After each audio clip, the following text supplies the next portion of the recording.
स्वागत है आपके अपने YouTube channel study MCQ 1M पर। चलिए तो आज हम देखने वाले हैं केमिस्ट्री की वन लाइनर प्रश्न का पार्ट 3 और ये वो जो वन लाइनर प्रश्न है इसका लास्ट पार्ट होगा। इससे पहले पार्ट 1 और पार्ट 2 हम देख चुके हैं। अगर अभी तक आप नहीं देखे हैं तो चैनल पे जा कर के पार्ट 1 और पार्ट 2 ज़रूर देख लीजिए, आने वाले एग्जाम में काफ़ी हेल्पफुल होने वाली है। ये जो भी क्वेश्चन है वो SK झा सर द्वारा रचित 5वां एडिशन जो बुक है उस बुक से वन लाइनर प्रश्न है। और ये कहीं भी अगर साइंस में अगर NCERT बेस्ड क्वेश्चन अगर पूछेगा तो इस वन लाइनर प्रश्न से बाहर नहीं रहने वाला है केमिस्ट्री में। चलिए तो शुरू करते हैं आज की क्लास। क्वेश्चन है, किसी वर्ग के सभी तत्व समान गुण वाले होते हैं। किसी वर्ग के सभी तत्व समान गुण वाले होते हैं। बढ़ती हुई परमाणु संख्या के साथ तत्वों के रासायनिक गुणों की नियमित पुनरावृत्ति रासायनिक आवर्तता कहलाती है। लैंथेनम से प्रारंभ होने वाले संक्रमण तत्वों की श्रेणी लैंथेनाइड्स या लैंथेनाइड्स कहलाता है। चलिए, एक्टिनियम से प्रारंभ होने वाले संक्रमण तत्वों की श्रेणी को एक्टिनाइड्स कहलाती है। एक्टिनियम से शुरू होने वाली एक्टिनाइड्स कहलाती है। अगला है, धातुओं और अधातुओं के मध्यवर्ती गुण वाले तत्व धातु या अर्धधातु कहलाते हैं। उपधातु या अर्धधातु कहलाते हैं।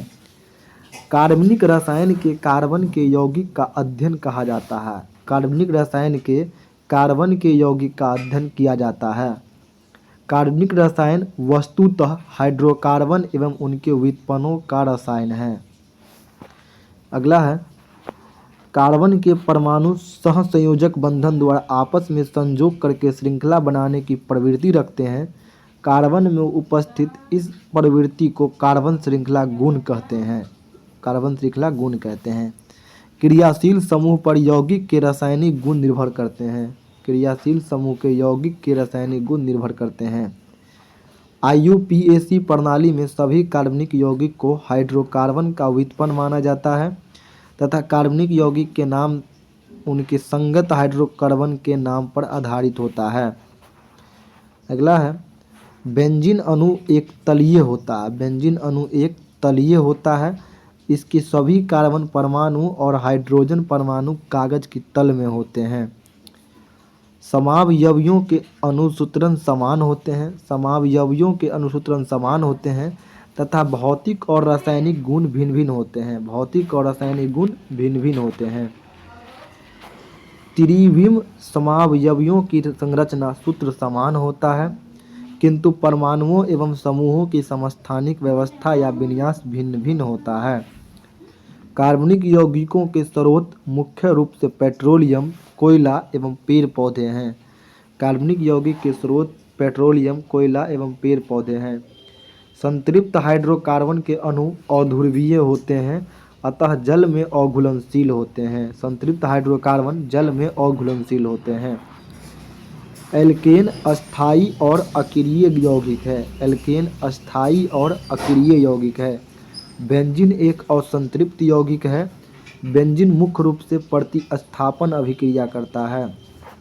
एथेनॉल को शर्करा या स्टार्च के किण्वन द्वारा प्राप्त किया जाता है।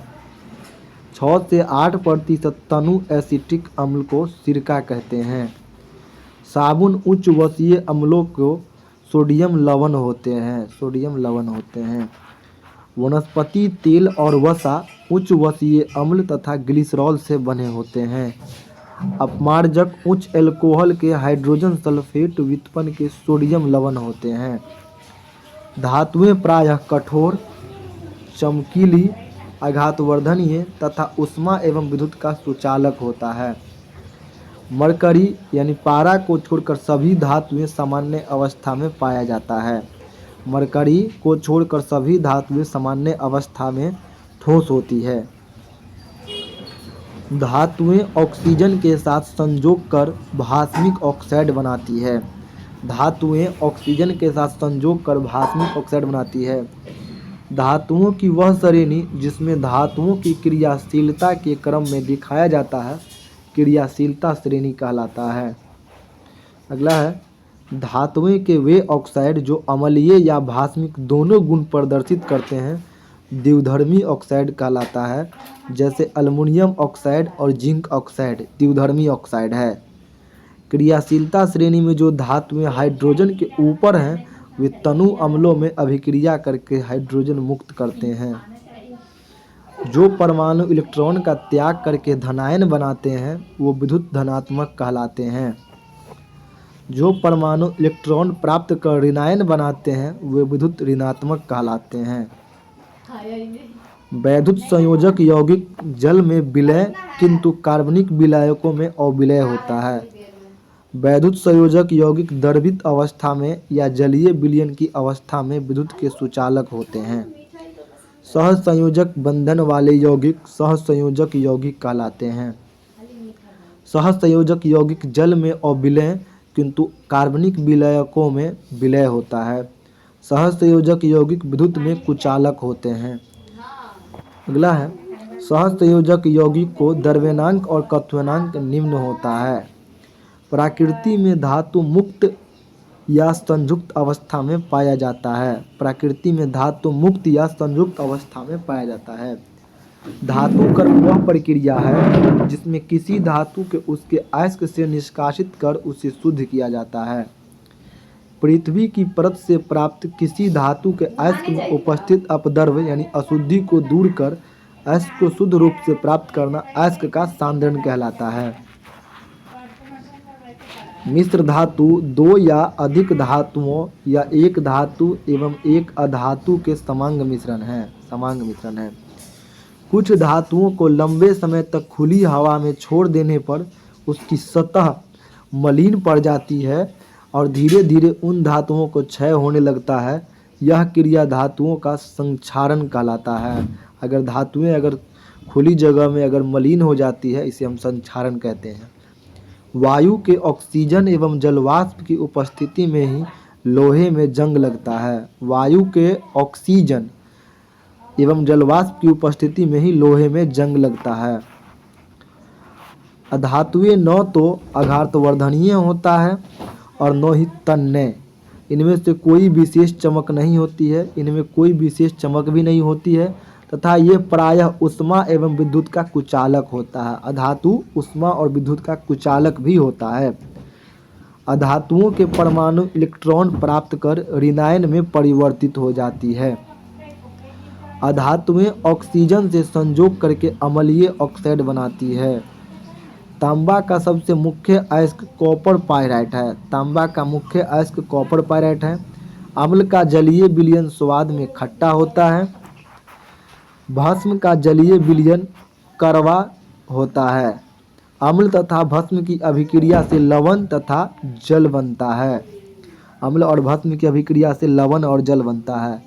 प्रबल अम्ल जल में पूर्णतः आयनित होते हैं तथा दुर्बल अम्ल आंशिक रूप से सिरका कहते हैं। दुर्बल अम्ल को सिरका कहते हैं और प्रबल अम्ल जल में आयनित होते हैं। लिटमस थैलोफाइटा वर्ग के लाइकेन पौधे से निकाला गया गुलाबी रंग का उदासीन अर्क होता है। लिटमस थैलोफाइटा वर्ग के लाइकेन पौधे से निकाला गया गुलाबी रंग का उदासीन अर्क होता है। अम्ल धातु से अभिक्रिया कर हाइड्रोजन गैस मुक्त करता है। अम्ल धातु से अभिक्रिया कर हाइड्रोजन गैस मुक्त करता है। अम्ल धातु के कार्बोनेट एवं बाइकार्बोनेट से अभिक्रिया कर कार्बन डाइऑक्साइड बनाता है। अम्ल धातु के कार्बोनेट एवं बाइकार्बोनेट से अभिक्रिया कर कार्बन डाइऑक्साइड बनाता है। अम्ल तथा भस्म के जलीय विलयन विद्युत के सुचालक होते हैं। अम्ल और भस्म का जलीय विलयन विद्युत का सुचालक होता है। जल में घुलनशील भस्म क्षार कहलाता है। जल में घुलनशील भस्म क्षार कहलाता है। किसी विलयन पीएच मान उसमें उपस्थित H+ आयन को मोलर सांद्रता को लघुनक का ऋण मान है।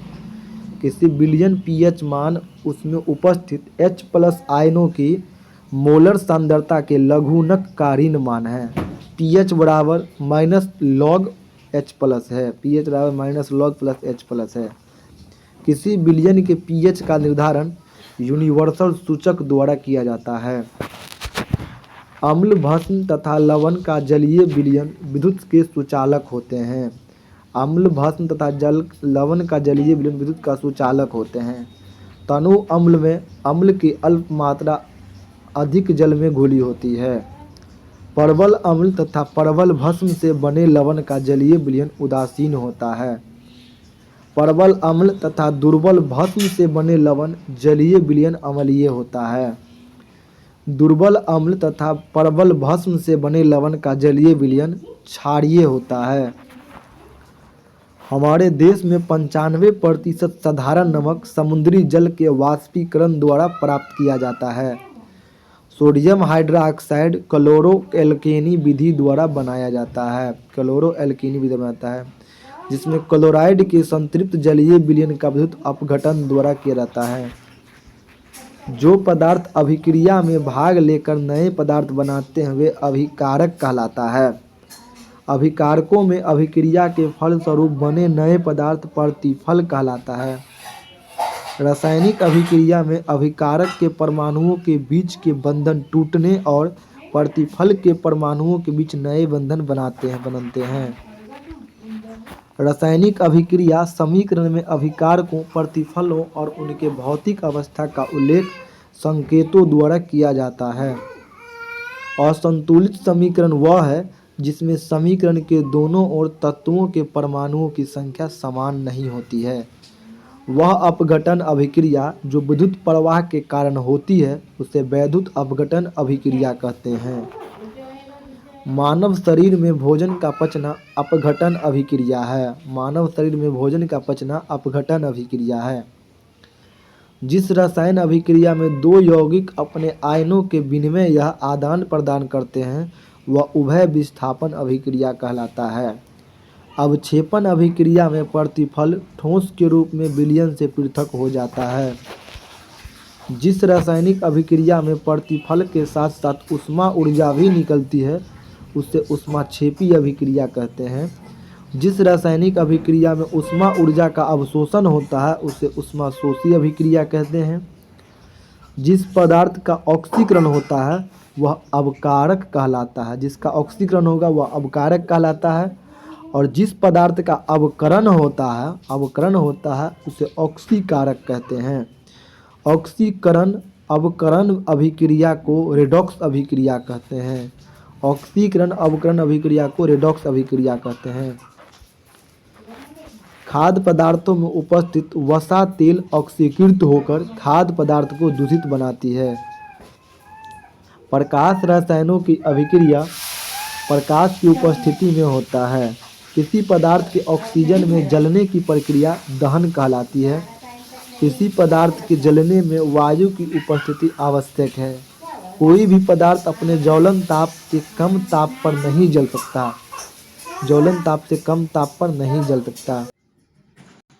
प्रकृति में उपलब्ध उपयोगी पदार्थ प्राकृतिक संसाधन कहलाता है।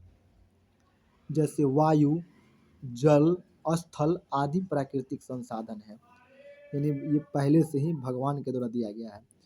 पृथ्वी के चारों ओर गैसों का एक आवरण है जिसे वायुमंडल कहते हैं।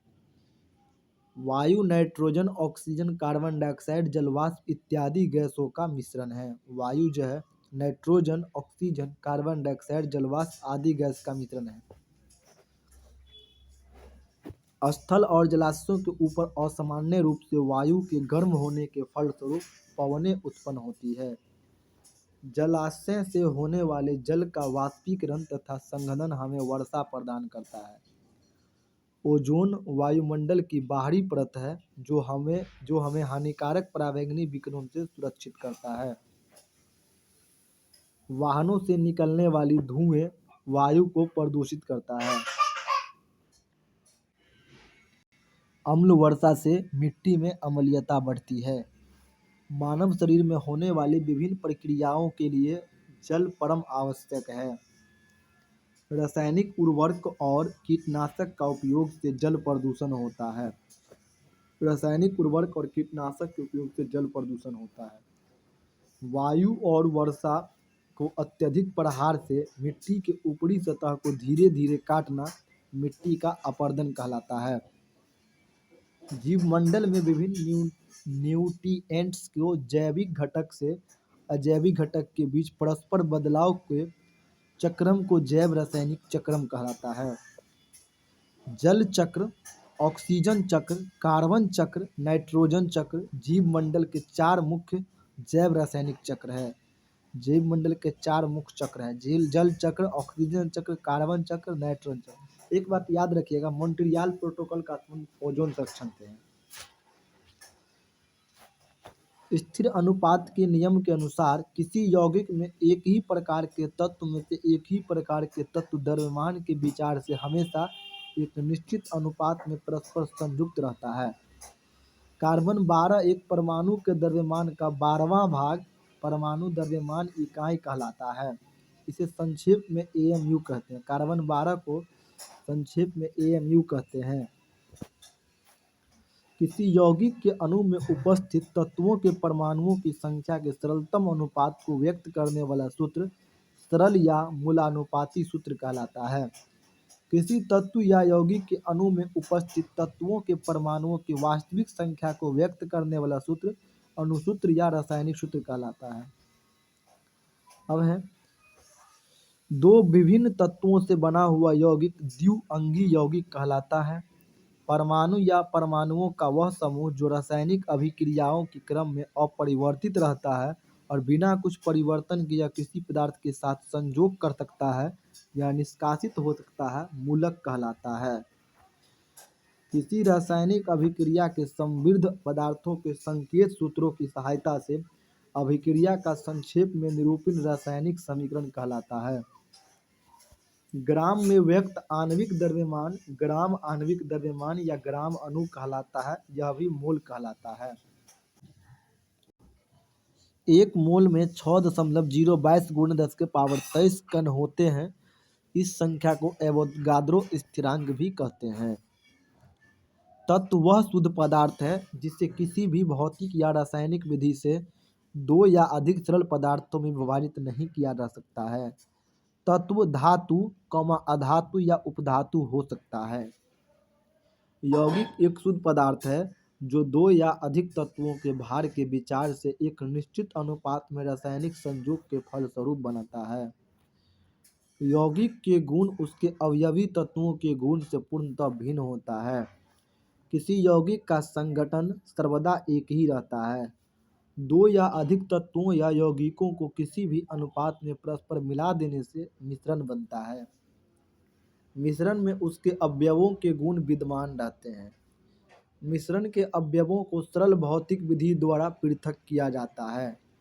मिश्रण का संघटन निश्चित नहीं होता है। तत्वों या यौगिकों के द्रव्यमानांक और क्वथनांक के निश्चित होते हैं किंतु मिश्रण का नहीं। वायु, नाइट्रोजन, ऑक्सीजन, कार्बन डाइऑक्साइड, जलवाष्प आदि एक मिश्रण है। यानी वायु, नाइट्रोजन, ऑक्सीजन, कार्बन डाइऑक्साइड और जलवाष्प ये सभी क्या हैं? तो एक मिश्रण है। पोटास एलम के एक अशुद्ध नमूने को रवाकरण विधि द्वारा शुद्ध किया जाता है। यानी पोटास एलम को जो है अशुद्ध है उसे हम शुद्ध करते हैं रवाकरण विधि द्वारा। अगला प्रश्न है, आयोडीन और कपूर को ऊर्ध्वपातन विधि द्वारा शुद्ध किया जाता है। यानी आयोडीन और कपूर अगर अशुद्ध रहेगा तो उसे हम ऊर्ध्वपातन विधि द्वारा शुद्ध करते हैं। जल और तेल के मिश्रण को एक पृथक्कारी टिप की सहायता से पृथक किया जाता है। यानी जल और तेल के मिश्रण को एक पृथक्कारी टिप यानी अलग करने वाली टिप की सहायता से अलग किया जाता है। पृथक मतलब होता है अलग करना। किसी प्राकृतिक रंग में उपस्थित विभिन्न रंग वाले पदार्थों को एक विशेष तकनीकी की सहायता से पृथक किया जाता है जिसे क्रोमेटोग्राफी कहते हैं। यानी किसी भी प्राकृतिक रंग है जो विभिन्न रंग वाले हैं उसे हम पृथक यानी अलग करने को विधि को क्रोमेटोग्राफी कहते हैं। अगला है, भौतिक परिवर्तन उत्क्रमणीय होता है। भौतिक परिवर्तन उत्क्रमणीय होता है जबकि रासायनिक परिवर्तन अणु-उत्क्रमणीय होता है। निलंबन विषमांग होता है। इसमें निलंबन कणों का व्यास 10⁻⁻5 cm से अधिक होता है। कोलाइडी बिलियन के कोलाइड के कणों का व्यास 10⁻⁵ cm और 10⁻⁷ cm के बीच होता है। कोलाइडी बिलियन के कोलाइड के कणों का व्यास 10⁻⁵ cm से 10⁻⁷ cm होता है। अगला है, किसी बिलियन के प्रति इकाई द्रव्यमान या आयतन में उपस्थित मूल्य की मात्रा बिलियन की सांद्रता कहलाती है। कोई भी चीज जो स्थान घेरे, जिसमें द्रव्यमान हो और जो अवरोध उत्पन्न करे, उसे पदार्थ कहते हैं। पदार्थ का वह रूप जिसकी एक निश्चित संरचना होती है एवं जिसके स्पष्ट गुण हो, द्रव कहलाता है। अगला है, पदार्थ के कणों के मध्य रिक्त स्थान अंतराण्विक स्थान कहलाता है। ठोस पदार्थ की आकृति और उसके आयतन निश्चित होते हैं। ठोस का आकृति और आयतन दोनों निश्चित होता है। गैस पदार्थ की आकृति और आयतन दोनों और निश्चित होता है। ठोस पदार्थ असंपीड्य होता है। ठोस असंपीड्य होता है। द्रव पदार्थ भी लगभग असंपीड्य होता है। गैस पदार्थ संपीड्य होता है, यानी गैस ही संपीड्य होता है और ठोस और द्रव असंपीड्य होता है। याद रखिएगा, किसी ठोस पदार्थ का बिना द्रव की अवस्था में गए सीधे वाष्प में परिवर्तन ऊर्ध्वपातन कहलाता है। यानी ठोस से सीधे वाष्प में परिवर्तन ऊर्ध्वपातन कहलाता है। जब किसी द्रव का वाष्प दाब वायुमंडलीय दाब के बराबर हो जाता है, तब उबलने लगता है। जिस ताप पर द्रव उबलने प्रारंभ करता है, उसे द्रव का क्वथनांक कहलाता है। यानी द्रव का वाष्प दाब वायुमंडलीय दाब के बराबर हो जाता है, अब उबलने लगता है, उसे उबलने के बिंदु को क्वथनांक कहलाता है। क्वथनांक पर द्रव का ताप तब तक स्थिर रहता है जब तक कि संपूर्ण द्रव वाष्प में परिवर्तन नहीं हो सके। जिस ताप पर कोई ठोस पदार्थ पिघलकर द्रव के रूप में परिवर्तित होता है, वह ताप द्रव्यनांक कहलाता है। जिस ताप पर कोई ठोस पदार्थ पिघलकर द्रव बन जाए, उसे हम द्रव्यनांक कहते हैं। किसी गैस या वाष्प के द्रव के रूप में परिवर्तन संघनन कहलाता है। किसी गैस या वाष्प का द्रव के रूप में परिवर्तन संघनन कहलाता है। घनत्वों में अंतर होते हुए भी गैसों के परस्पर मिश्रित हो जाने की प्रक्रिया को गैसों का विसरण कहते हैं। गैस के कणों द्वारा बर्तन के दीवारों के प्रति इकाई क्षेत्रफल पर आरोपित बल गैस का दाब कहलाता है। समुद्र तल पर वायु का दाब वायुमंडलीय दाब कहलाता है। दाब की इकाई पास्कल होता है। समुद्र तल पर वायु का दाब वायुमंडलीय दाब कहलाता है। दाब का इकाई पास्कल होता है। द्रव्यनांक पर किसी पदार्थ के ठोस अवस्था से द्रव अवस्था में परिवर्तित होने पर जितनी ऊष्मा अवशोषित होती है, उसे द्रवण की गुप्त ऊष्मा कहते हैं। द्रव्यनांक पर किसी पदार्थ की ठोस अवस्था से द्रव अवस्था में परिवर्तित होने पर जितनी ऊष्मा अवशोषित होती है, उसे द्रवण की गुप्त ऊष्मा कहते हैं। लास्ट क्वेश्चन है, काली या गाढ़े रंग वाली वस्तुएं सफेद या हल्के रंग वाली वस्तुओं की तुलना में अधिक मात्रा में ऊष्मा अवशोषण करता है। यानी काली या गाढ़े रंग वाली में अधिक गर्मी लगेगा, जबकि सफ़ेद रंग वाले वस्तु में गर्मी कम लगेगा। चलिए, ये केमिस्ट्री का वन लाइनर प्रश्न जो है यही समाप्त होती है। हम 3 पार्ट में इसे देखे थे, पार्ट 1, पार्ट 2, पार्ट 3। अगर अभी तक आप नहीं देखे हैं तो ज़रूर देख लीजिए, आने वाले एग्जाम की दृष्टि से काफ़ी महत्वपूर्ण है। मिलते हैं अगली वीडियो में, तब तक के लिए जय हिंद, जय भारत।